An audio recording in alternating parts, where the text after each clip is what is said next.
So I'm a research officer at the University of Melbourne, working with the PairG group, and today I'm presenting on work I've mostly performed over the last couple of lockdowns after my master's in association with Dr. Tom Schmidt and Professor Ari Hoffman.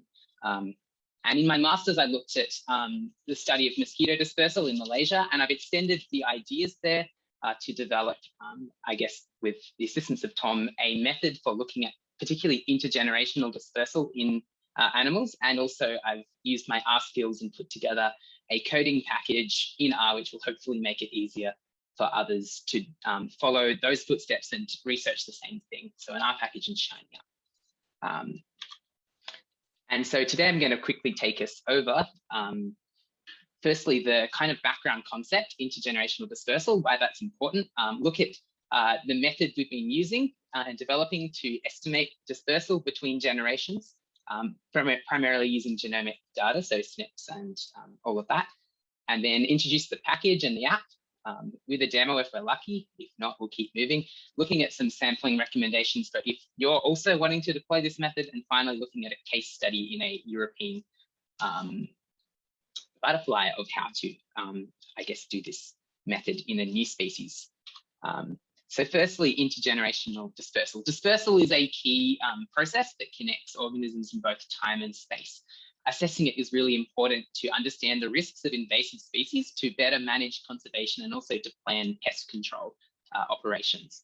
Intergenerational dispersal connects lifespan with broader demographic and population genetic processes. And in my own work, it was vital to the control efforts of using Wolbachia in mosquitoes. The scale and success of the releases of Wolbachia-infected mosquitoes are very dependent on breeding and dispersal interactions that occur between released and wild mozzies.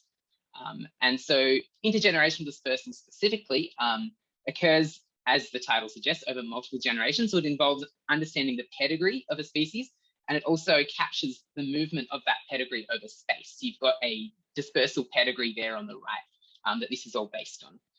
The work itself, the theoretical underpinnings were put together by Sewell Wright back in 1946 as part of the Foundations of Isolation by Distance.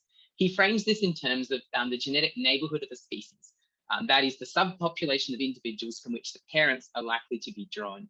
And he modeled this in his work as a bivariate normal distribution, or what's known now as a dispersal kernel, which describes the probability of parent-offspring dispersal over a period of space. And in 2 dimensions, this is defined by what's called the axial standard deviation, or sigma, of this curve, which is actually just a raw measurement of how far things disperse over a generation. So this concept of the sigma parent-offspring, PO sigma, bridges ecology in one generation, which you might find in trapping, and large-scale connectivity, which you might look at in isolation by distance. So that's kind of the background of it. How do we estimate dispersal generally?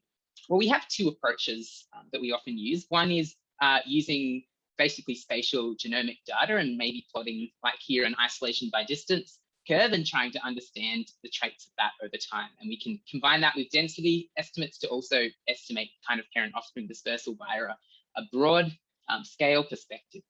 One problem with this is that this is a long-term demographic measure. It's not really reflective of what is happening in a site right now. And we might want to understand the very immediate dynamics in response to some kind of dynamic process within the site, rather than just that big picture. Another method that's very often used, particularly, is mark release recapture. And in this context, you might collect individuals, say mosquitoes, you might put fluorescent tags on them.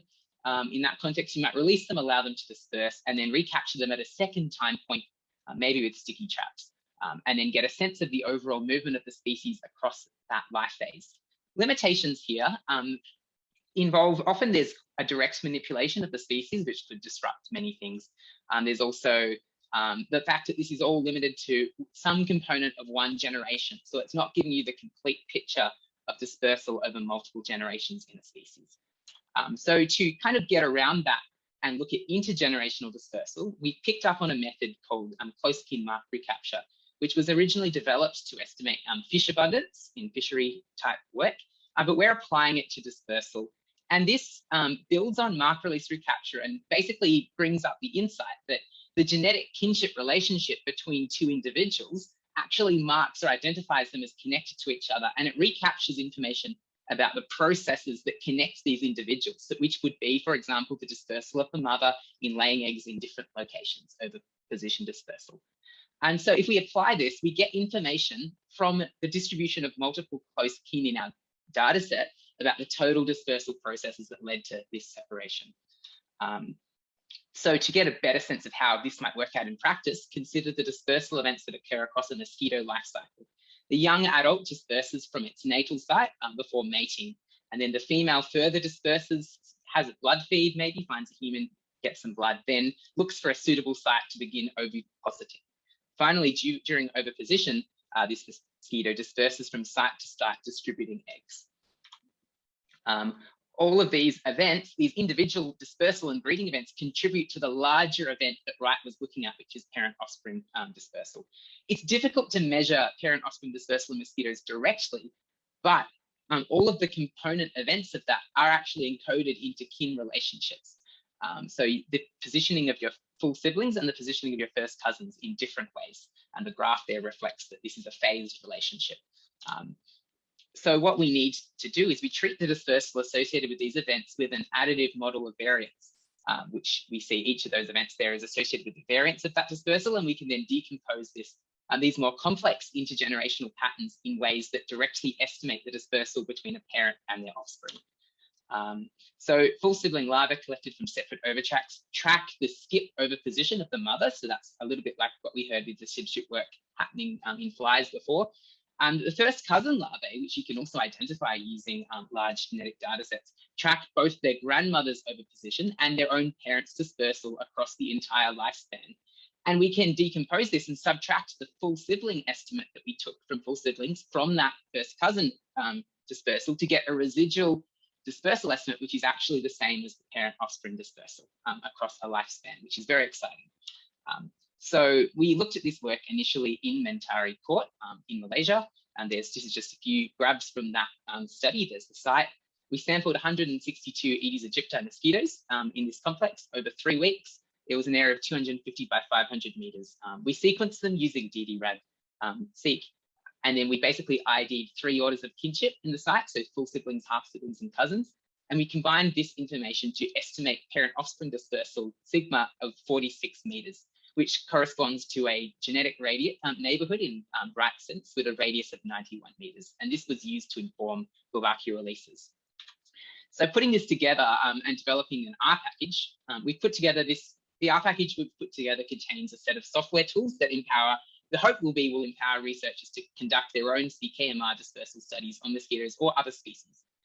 So this is currently available on GitHub and CRAN under the established links under the name KinDisperse, which reflects that idea. It contains functions that enable the simulation and estimation of close kin dispersal across several generations within a target species.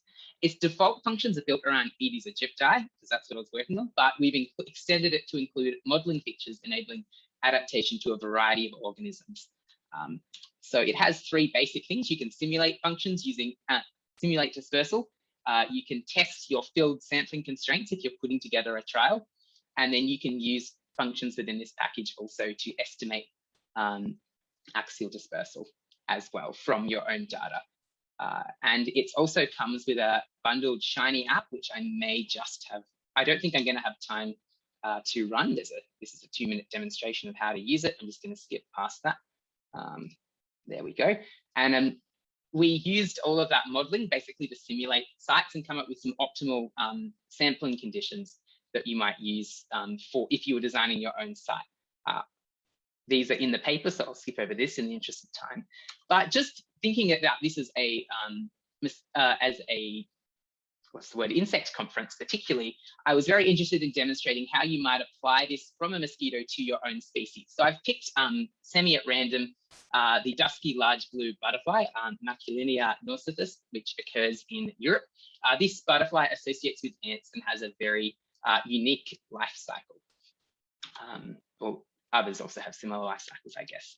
But if you were applying this method to the species, you might want to begin by identifying the life cycle of the species. So the larvae spend their first 3 instars in the grape burnet flower before they drop to the ground in the 4th instar. And then they basically associate with ants who take the larvae into the nests of the ant. So they spend the majority of their year mimicking ant larvae, hanging out in the nest and potentially eating other larvae, being fed by the ants and being safe from predators. At the end of this year, they pupate, emerge from the nest, and then they feed on nectar.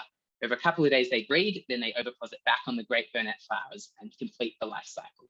So if we wanted to adapt this, the first thing we need to do is turn that life cycle into a dispersal model. So we have a function here within the package dispersal model that does this. And we've just taken data from a paper that's described kind of some of these things to put approximate parameters in. So you see at the top here, we've got the dispersal stages, floral, ant nest, emerging and breeding, and we've got a series of other parameters down the bottom, which describes some of the important aspects of that in a way that our modeling can take into account. Second, we then use that model to simulate dispersal in the species to help us plan our site. So we've got 100,000 simulations for the full siblings category and 100,000 for the first cousins. And we're using the Laplace distribution, which is kind of modified from the exponential distribution to do that. And we can test using this function down the bottom. We can actually generate immediate estimates of dispersal that we would find if these parameters were true. We use that to maybe try out lots of different sampling features to kind of get a sense of, well, how large do we need to make our site? How many individuals do we need to sample, given various assumptions we're making about the actual dispersal that we want to measure? So I've just plugged some of this into the program, and on the right, we have some estimates. I would say based on the published data, to get a good estimate of intergenerational dispersal in this species, you would need a site that's at least 350 meters length and width, and track distances separated by no greater than, but you need track distances within 12-meter radius for this. So yeah, in conclusion, intergenerational dispersal is a vital piece of knowledge for conducting informed, basically a vital piece of knowledge about any species whatsoever. That's an old slide. And we can estimate this using close skin mark recapture techniques, which have really attractive features because you can make a direct estimate of mosquito dispersal with just a single sampling point. You don't need to do multiple data points like in mark release recapture. And to support and speed this, we've released this KinDisperse R package and developed some best practice sampling recommendations for conducting such studies. And we've recently published this in a paper in Molecular Ecology Resources, which you can turn to for more information. So there's some references, there's some links, and some Twitter handles. Thank you very much for your time, and I look forward to any questions. Thank you. So we'll just wait for some questions. 1 moment. Can you hear?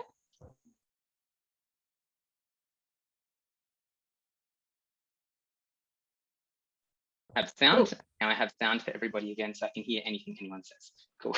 Oh, good, good. So we've got a question from Charles in the chat. So in the Mozzie study, were full sibs less dispersed than half sibs? Yes. Yes. It's worth also saying in that study there are an important consideration, and this is the life stage you sample. So we sampled via ovitraps. So naturally, within Aedes aegypti at least, the full siblings we're getting represent in that context the oviposition dispersal, whereas the half siblings, which will have different mothers, will also capture some of that variation related to the breeding dispersal of the father and the gravid dispersal of the mother as well. So that's all stuff that has to be taken into account. The difference was like 20 meters versus 60 meters in those two in that study. Yeah. Excellent. So if you've got any more questions, please contact Moshe directly. I'm going to get a